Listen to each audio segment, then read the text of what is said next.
Hey guys, welcome to this channel once again. I am Devutosh Chatterjee and I'm presently in the Indian Revenue Service, serving as a Deputy Director in DRI. And this video is going to be the first in a series of videos that I'm going to release to cover the syllabus of Political Science and International Relations optional very comprehensively, as comprehensively as possible. So this video is just going to be about the basics. I'm not going to suggest any kind of book list in this video. This is just to familiarize you with the syllabus of PSIR and to tell you what exactly you have in this subject. So this video may be useful for you in case you are actually confused as to whether you should choose PSIR as an optional or not. Now, this is just a brief introduction about myself. I would not like to waste time on this. I secured ranks in 400s in both my attempts. 2015 was my first attempt, and I got selected in my very first attempt. And my score in PSIR was 303 in my second attempt. Okay, so there was a jump of 69 marks between 2015 and 2016 for me. And it was all because I could streamline my preparation in a certain way, which actually was very generously rewarded by UPSC. So we'll just move on to the basic structure of this optional. Now this optional has two papers like any other optional. You'll have two papers, and within each paper you'll have two sections. So you have paper 1 section A, paper 1 section B, paper 2 section A, and paper 2 section B. Now in this video I'm just going to break down what all you have in each of these sections. For the syllabus, the exact exact terms mentioned in the syllabus, I suggest that you go to upsc.gov.in and you download the syllabus and see the exact syllabus by yourself. This is just going to be a very indicative summary of what is there in the syllabus. Now if I start with paper 1 section A, then the first thing that we have here is the Western political thought. Western political thought will be covering thinkers starting from Socrates to Plato to Aristotle and all the way down to Marx, Gramsci, and Arendt. So we are going to cover these thinkers chronologically and see how their thoughts and the schools of thought that came up along with them, how they influenced public policy and governance across the world, since the ancient times, since the times of ancient Greece to the modern day world that we have. Now Western political thought, I believe, is the most important section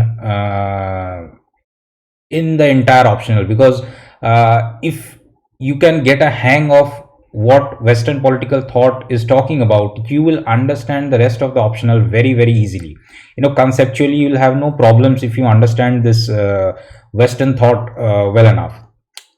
So this is followed by Indian political thought, and in Indian political thought we'll have some of the major schools of thought, starting with Manusmriti, and then followed up by Buddhist thought.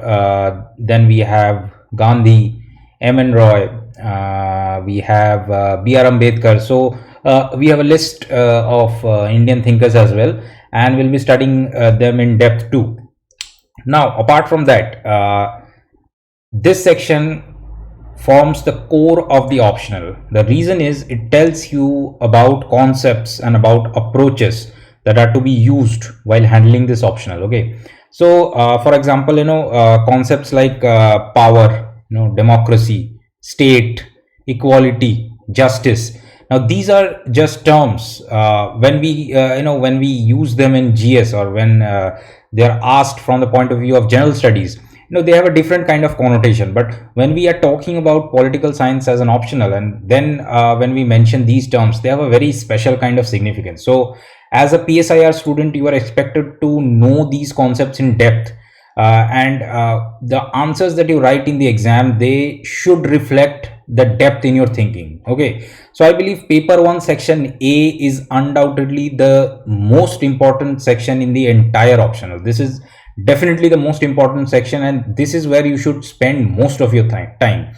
The reason is, if you can master this section well, it means that your thinking is already at a certain optimum level.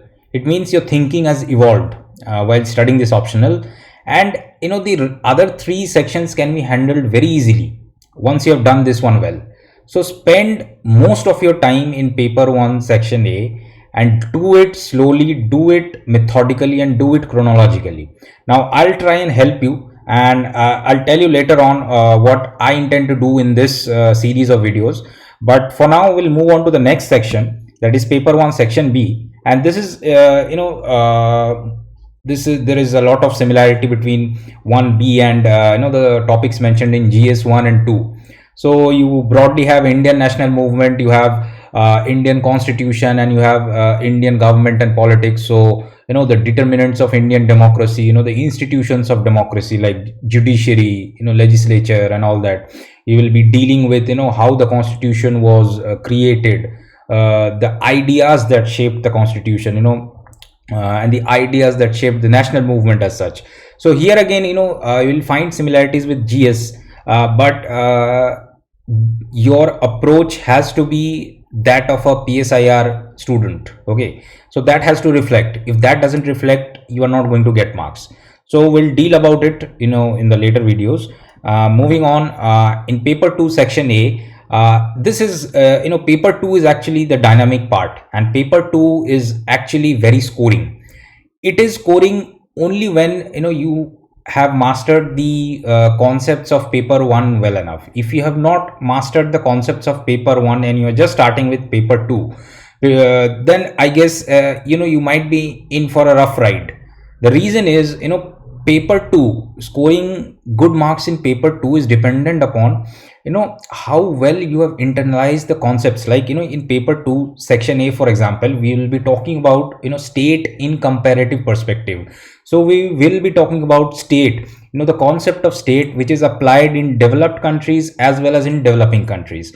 Now you can do it, you can understand it well enough only when you have understood the basic concept of state, which was there in 1A. If you have not understood that part well enough, you are going to write half-baked answers in this part, and that is going to mess up your chances. So we'll be talking about the approaches that are taken towards comparative politics. This is just like you are projecting domestic politics onto the international sphere, and you are using certain methods, certain approaches to analyze those. So that is going to be the core of comparative politics. And certain other topics like globalization, regionalization, and multilateral bodies like United Nations, WTO, IMF will also have to cover these things in this section. Apart from that, the other important topic that we have in this section is regarding the contemporary global concerns. That this section has become very important in the recent years. It is mentioned right at the end of the syllabus in this section, but it's, I think, importance wise, it comes at number 1. So global concerns like terrorism, like human rights, like nuclear proliferation, like gender equality, these things you need to have some kind of innovative answers for these to score high marks, because people tend to write very generalist answers in this section. So this is where you can make a real difference, because these are still evolving issues, and they are not saturated with the material and data and facts as of now. There is a lot of scope for improvement and improvisation. So if you can do that well, this paper will not disappoint you. So the last section that we have is section B, and this is mostly about international relations. So in international relations, we'll be dealing with bilateral and multilateral relations, and we'll be talking about the evolving world order. We'll be talking about how the trade war between US and China is going to affect the rest of the world. How the nuclear agenda that each nation has, how it is shaped by the global agenda, and how these individual agendas, they shape the global agenda. So how a two-way communication is established in the nuclear regime across the world. So this is going to be a very important section. But again, you can appreciate the beauty of this paper, you can appreciate the beauty of this section and write, from the core of your heart, and write with a very flourishing language only when you can thoroughly appreciate what is there in paper 1 section A. I'm emphasizing on this time and again because you cannot talk about a liberal or a realist world order or a Westphalian world order. We'll talk about these terms later on, but you cannot deal with them well enough if you have not understood the concept of state and sovereignty and justice and equality. So these are going to be the core. These are going to form the core of everything that you study in the optional. So please focus on that section well enough. And in 2B, we will also be talking about Indian foreign policy. Especially, we'll be talking about the points in Indian foreign policy which have certainly, in the last 5 or 6 years, there have been certain developments in Indian foreign policy which are distinctly different from the tradition that we had, since 1947. So like India was always considered to be a pacifist country, okay, but of late, the Indian foreign policy makers, they have sought to get rid of this whole notion of pacifist culture. We are actively incorporating a Kautilyan perspective into our foreign policy making, and this is what we are going to study. And the focus is going to be on the recent trends. You have to focus on the recent trends. So if you see the question papers, you will find that questions on Israel, USA, West Asia, they are there every year. Okay, that highlights how important the recent trends are from the perspective of this optional. Now this is just a quick summary of the to-do list. Okay, so we'll be looking at minimum books. We are not going to waste our time in books, because books, once you get the concepts, once you get the basic idea, thereafter reading too many books doesn't serve any purpose. Here it's more about conceptual clarity. Okay, so spend time on a single concept like justice, but once you have got the hang of the whole thing, then I suggest that you don't waste time on reading more books on the same topic. That is not going to help. Now the second thing is that please realize that political science is not general studies.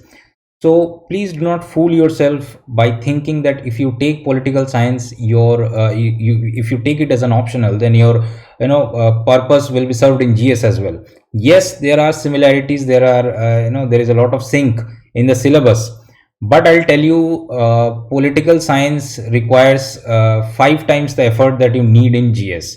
It is not going to be the same, because in GS we can we can survive just by writing scattered points here and there, writing just a few keywords, and you can get marks. Herein, if you apply that strategy, you are going to be doomed, because there are people who write entire exams year after year, and they score in 70s and 80s in this particular paper, mainly because they write GS kind of answers which are just just not appreciated. You need to realize that. So we'll talk about that later as well. Apart from that, the one differentiating factor which I feel can create a difference between you and the other aspirants is the kind of diversified reading that you have. Now this is different from reading too many books. Okay, this is about reading high quality material. Okay, material that is evolving. Okay, so for example, if I talk about Project Syndicate or The Diplomat or Observer Research Foundation, or if I talk about IDSA, now these are all think tanks, these are all institutions, these are all magazines which will give you the latest opinions on international relations. So I suggest that you browse through Project Syndicate and The Diplomat and the other 2 websites as well, and if you find them good enough, please go for a subscription, because I suggest that a 1-year subscription, given that you are appearing for 21 mains or 22 mains, I believe that 1-year subscription is not going to be a bad deal at all. It's a bit costly, I understand that, but if you can afford it, please go for it. Now the other thing is that in political science you need to have a flair for writing. It doesn't mean that you need to be a Shakespeare. Definitely not. But you need to know what writing is like. Okay, so it's just like cooking. So a good cook, there are no clear silos that a good cook can be, that a good cook believes in. Okay, so when that cook serves you food, you know exactly, when you taste it, that everything is in right proportion. So in PSIR, the answer writing part is just like that. When you see the answer, when you read the answer, the reader needs to feel that everything is in right proportion. He may not be able to explain what has gone wrong, like just like food. Sometimes the food has all the components, that is fine, but the proportions are not in the right order. Okay, so the same thing goes for PSIR as well. So I suggest that you read quality stuff, you read quality commentaries, read good books, and you develop a taste for political science. That is going to be really, really important in this optional if you are targeting very high marks. This is the key, because people take optional, not most people, they take optional not to score high marks, but just to survive in this UPSC battle. If that is your frame of mind, then maybe I cannot help you, or maybe this advice is not going to work for you. But if you are targeting high marks, and if you are trying to clear the exam very genuinely, I suggest that you try and improve your vocabulary, you try and improve your comprehension skills, and this will happen when you start reading things on a regular basis. Okay, the last thing, I believe, is the analysis of last 10 years papers. 10 years, because analyzing last 30 years may not be very useful, because the trends are changing. As I said, you'll find a lot of questions on NAM, non-aligned movement, in 1990s and 2000. But right now, NAM questions are almost invisible. Right now, we have more questions on Israel. Now, questions on Israel were invisible in 1990s. The reason is that the question paper reflects the current trends in Indian foreign policy or the global agenda. So right now you have questions on trade war. You will not find questions on trade war in 1990s. So then the agenda was different.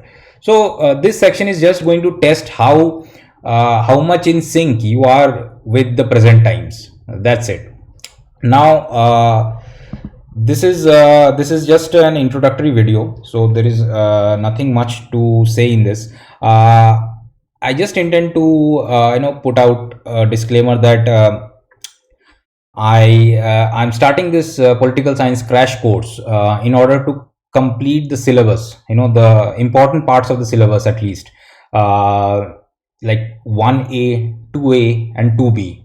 These are the three most important sections, because 1B, which is Indian government of politics, that can be covered by aspirants without any in-depth knowledge or understanding as such. Okay, so that can be easily covered, but the other three sections, they require a lot of messing with your own mind. So that part I'm going to take care of. I'll start with Western political thought, and I'll come up with small videos on each of the thinkers. So I think maybe each video will be 15 or 25 minutes long, and if you go through those videos, I think it will be good enough for your preparation. And along with that, you have to substantiate it with a bit of reading, and I'll suggest a book list also. So my target is to make this course good enough for CSE 21 mains. That's my objective as of now. Now, if there are no unforeseen circumstances which hinder me, I intend to cover the entire syllabus by April or May. So that's the plan as of now. So please subscribe to the channel, and please like the video if you liked it, and you can follow me on Quora. I have given the link here, and in Quora I have written extensively about what all the determinants of this preparation process are. You can see my answers, and you can see if they are good enough for you. You can also follow me on Instagram. Besides, the last thing that I want to mention is, to make your preparation easier, I have made summaries of Lakshmikant and Spectrum's Modern India. So this is something I believe many people are, many people try to find out, but they don't get it easily. If you want the summaries of both these, pivotal books for your preparation, you need to join the channel. I'll give the link in the description box as well. So you can just click on the link, and you can join my channel. You can find all the documents uploaded in the file section of the group. So that's it for today. I believe I'll be coming up with the first couple of videos in Western political thought in a couple of days. So please stay tuned to this channel, and please give your feedback in the comment section. Thank you.